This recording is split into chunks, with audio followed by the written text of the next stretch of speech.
Hey folks, welcome back to the Edupedia world. And I am Abhinay Gupta.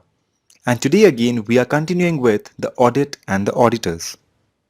Right? So previously we have seen and dealt with the cases of the appointment of auditors. Right? So we have seen the cases of the appointment of the first auditor in the case of a government company and also in the case of other companies. That was section 139, subsection 6 and subsection 7. We have also seen the appointment of subsequent auditors, right? In general, that is section 139, subsection 1. What we have missed so far is to see the appointment of subsequent auditors in the case of a government company, right?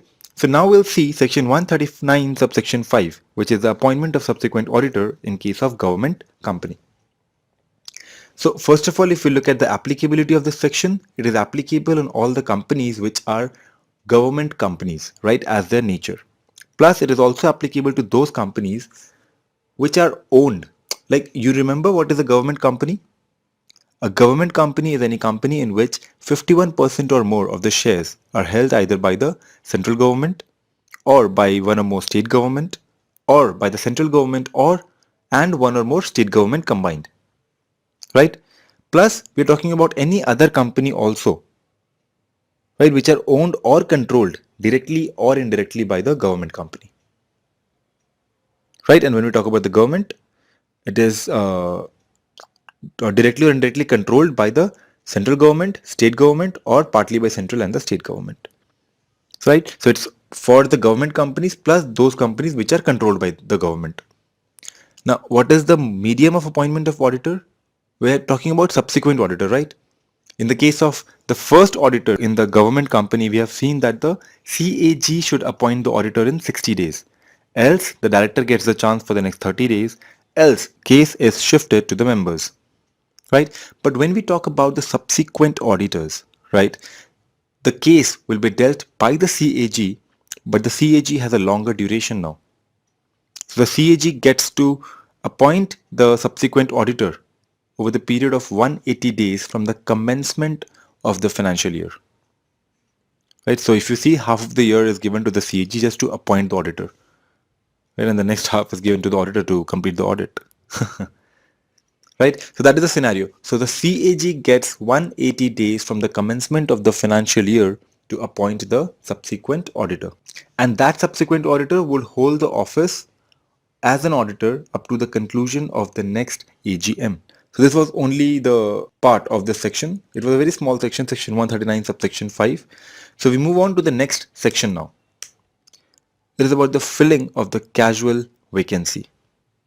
Right? Now this term casual vacancy, it is not defined in the definition part. Right? You don't have any definition of the casual vacancy. So I'll let you know what a casual vacancy is. So when we talk about the filling of the casual vacancy, again, there are two cases. One, where the auditor is appointed by the CAG.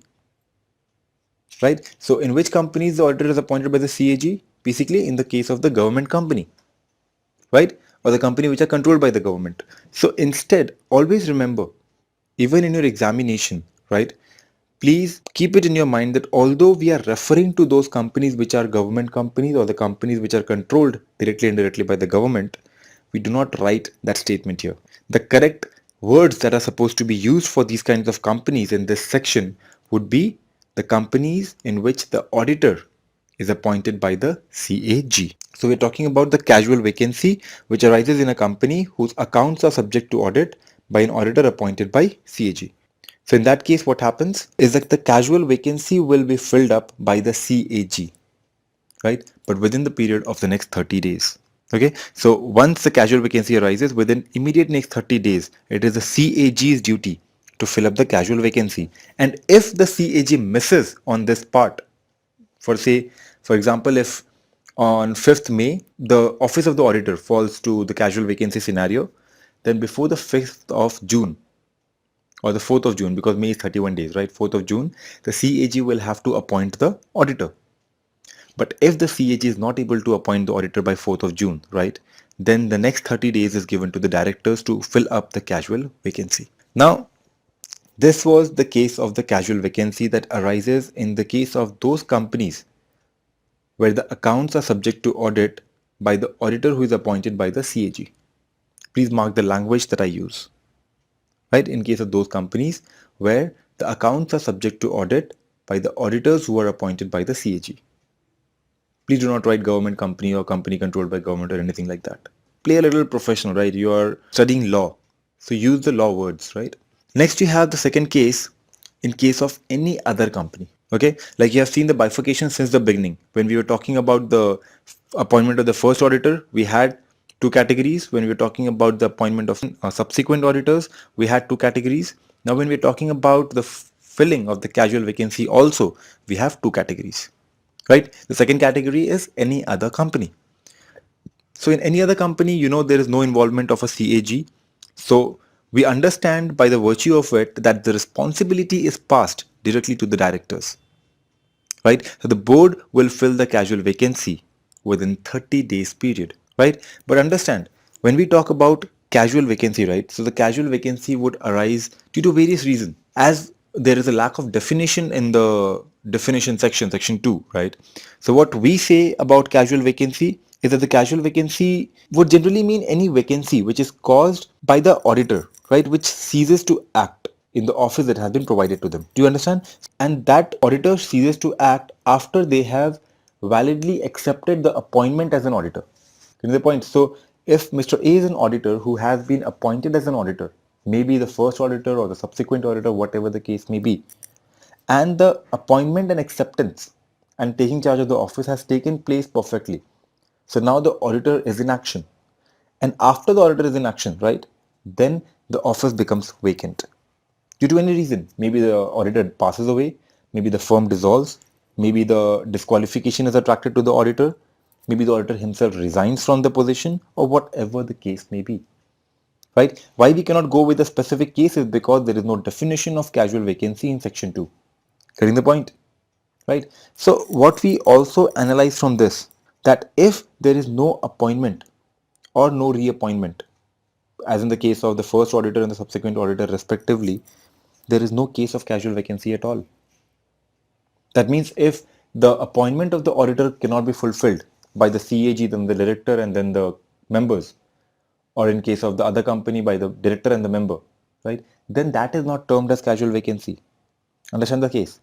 Casual vacancy is only when the auditor has successfully taken charge of the office and then by virtue of any reason vacated the office. Either died, the firm dissolved, disqualified, resigned, whatever be the scenario. Right? So you understand that the casual vacancy was created because of the resignation of the auditor or the disqualification. But in all the situation, if the casual vacancy has occurred due to the resignation process specifically, right? See, resignation is in the hand of the auditor. So auditor must have resigned for certain reason, right? If you talk about dissolution of the firm or death or disqualification, that may at times be out of the hand. But resignation is a very thoughtful thing on the spot, right? So when the auditor resigns or when the office falls vacant due to the resignation of the auditor, right, it becomes a casual vacancy. But in that specific case, and in the case of companies whose accounts are not subject to audit by the auditor appointed by CAG, that means the other companies, then the board shall also take an approval from the members in the general meeting. So are you guys clear with what I have just said? Or I think there's a little confusion, right? So just to clear the confusion, right, just keep in mind that the casual vacancy could occur due to various reasons, right? And if the reason is resignation, then only in the case of other companies, the directors will have to approach the members. It's a simple thing that you understand. But again, remember, when you're writing it, don't write other companies, right? Other than what is the question? Then write companies other than the companies whose accounts are subject to audit by an auditor appointed by CAG. So the statement has to be there to create a link about what other company you're talking about. Like I say, other sections. What other sections? Other than what is the question, right? So be very careful when you're answering questions in the examination. You have to be very specific with the language and the facts that you use, the sections that you use. Right? So, okay, we understood the entire concept of the filling of the casual vacancy now. This is something you have to read. If auditor resigns, the board will fill casual vacancy within 30 days and approval will be done in the AGM. Right. Now let us take up a case study. That there is a resignation by the auditor of a government company. That means Mr. A was an auditor in a company in which the accounts are subject to audit by the auditor appointed by the CAG. Please mark my words, I'm always using this statement because this is the language that you need to use in the examination. So Mr. A was the auditor in that company, and Mr. A, after taking up the office very successfully, resigns. Right? What do you think will happen now? The appointment will be done by the board and then goes to the member? No. Be very careful. This is the company in which the accounts are audited by the auditor appointed by the CAG. So why I say this statement is very critical is because this statement is, I would say, one of the major cause of creation of case studies on this section. So be rest assured that if you get a case study on this section, the catch would be this statement, right? Because in this case, where the CAG is involved, right? CAG will appoint the auditor. The CAG will fill the casual vacancy. And if the CAG is not able to fill, the board will fill. But even in this case, even if the board is filling, right, board did not need to ask or get an approval from the member. That approval case is only in the case of resignation and only in the case of companies other than the companies whose accounts are audited by the auditor appointed by the CAG. Right? But when you go ahead to write the answers, quote the entire section, right? That section 138, subsection 8 goes on to say blah, blah, blah, blah, blah, blah, right? In the present scenario, this happened. And if you compare the two, as this is not the company other than the thing, since it is a company in which the accounts are audited by the auditor of CAG, so over here there is no requirement to ask or to get it approved from the member in the AGM. That is the language that you will be using and the format that you will be using in the examination. Right? If you move ahead and you see the next case study, then it is about the dissolution of the firm. Right? So if there is an auditor or an audit firm, right? Suppose there's ABC and Associates, a chartered accountant. They have two partners, that is A and B, right? And in the first AGM of any company, maybe XYZ Limited, right, which was held on any date, ABC Limited was appointed the auditor's company, right? They were appointed as the statutory auditor. But due to any disagreement between the two auditors, A and B, in the same firm, right, the firm was dissolved. Right? So the board of directors of the company, not the firm, right? The company, they are to appoint someone, right? Any auditor, maybe Mr. A from the two, right? So Mr. A and B were the part of the audit firm. The firm dissolved and they wanted Mr. A to continue as statutory auditor for next 1 year up to the conclusion of the AGM, right? So do you think they can do that? It is the case of dissolution of the firm. If I narrate this answer to this case study with context to the sections or the with context to what is to be written exactly, because I've always been telling you how the answers are to be written, but now I'll narrate an answer, right? So you will write as per section 139 subsection 8, right, clause 1 of the Companies Act 2013, the board of directors is authorized to fill any casual vacancy in the office of an auditor. Correct? However, where the casual vacancy is caused by the resignation of the auditor, the vacancy shall be fulfilled by the auditor, but then the appointment should be approved by the members in the AGM. Right? Next, in the general meeting, not AGM, basically the general meeting, the casual vacancy may arise due to various reasons. You will write maybe dissolution, death, resignation, disqualification, whatever. Right? And the dissolution of the firm also results in a casual vacancy. You will specify because it's a case of dissolution. Right? Then an auditor appointed to fulfill the casual vacancy shall hold office till the conclusion of the next AGM. So when we write the answer, we fail to give these information to the checker.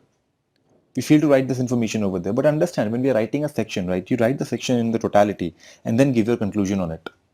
That is how you're supposed to answer in an examination. And then finally, when you have narrated the case, narrated the points, then you go ahead to give a conclusion that in the present case, the casual vacancy has not arisen by the reason of resignation of auditor, so approval is not required. Right? Accordingly, the action of the board of directors in appointing Mr. A to fill up the casual vacancy, which has occurred due to dissolution of AB Limited, right, AB and Associates, right, is in accordance with law. However, Mr. A shall hold office till the conclusion of the next AGM and not for the complete year, right? So please don't be confused. When the law has specified what is to be done in the case of resignation specifically, then all other cases be the same. When I say all other cases, understand even if in the examination they bring out or produce a new case of casual vacancy, don't panic. That case will be dealt normally. Why? Because there is no specific definition of casual vacancy also. Right? So all those kinds of vacancy will fall under the category of casual vacancy, and you will deal with all of them in the similar fashion until and unless it is a case of resignation. That is it, right? So I hope you're clear with the concept of casual vacancy. This can be a case study in your examination, right? Because it is a little difficult for students to clarify the entire fact. And remember the statement that you need to use. I have been repeating it a lot of time, but yeah, that is an important statement, right? It's a casual vacancy in case of the company in which the accounts are audited by the auditor appointed by the CAG, right? So that's all. Yeah, and the tenure is till the next AGM. I have told you already. So that is where we'll stop the lecture today. Thank you so much. I'll be back and take you through the remaining chapter in the next lectures. Until then, this is Abhinay Gupta signing off. Thank you and bye-bye.